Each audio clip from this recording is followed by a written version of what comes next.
बिहार में किसका होगा राज तिलक, किसकी बनेगी सरकार, कौन बनेगा सत्ता का सरदार, ये सवाल लंबे समय से जनता के जहन में उठ रहा है। आज इन सवालों का जवाब देने के लिए ही सुबह से काउंटिंग सेंटर पर गिनती होती रही। इसी के साथ नेताओं की धड़कनें भी धड़कती रहीं। तो क्या रहा चुनावी हाल, कौन हुआ बेहाल, देखिए इस रिपोर्ट में। बिहार विधानसभा चुनाव के लिए राज्य की जनता अपने जनादेश को वोटिंग मशीनों में दर्ज कर चुकी है। अब समय है जनादेश की क्यारियों से नतीजों के फूल खिलने का।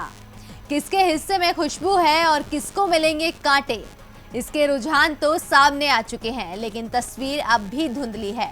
सुबह से आंकड़े आगे पीछे हो रहे हैं। शुरुआती रुझान में जहां पहले महागठबंधन को बढ़त मिली थी, वहीं दोपहर होते होते लंबे रेस के घोड़े की तरह आगे निकल गई।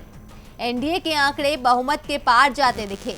नेताओं ने जीत के दावे भी करने शुरू कर दिए। कोई नाचने लगा तो कोई मुंह मीठा कराने लगा। राज्य में लड्डू भी बंटने शुरू हो गए। लेकिन शाम होते होते एनडीए का मुंह कड़वा हो गया, क्योंकि आरजेडी कछुए की तरह इतनी तेजी से आगे निकली कि एनडीए को ही टक्कर दे दी।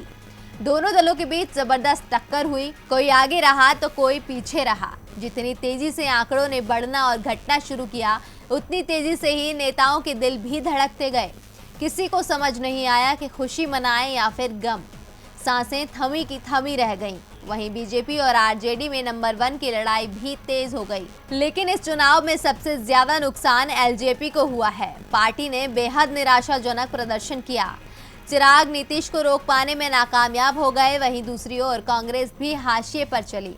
पार्टी ने चुनाव तो ज्यादा सीटों पर लड़ा था, लेकिन वो उससे आधे पर भी नहीं पहुंच पाई। ये चुनाव वाकई कई मायनों में खास रहा। इसमें धीमी रही चुनाव की रफ्तार। तो अब तक साफ नहीं हो पाया कि किसकी बनेगी सरकार।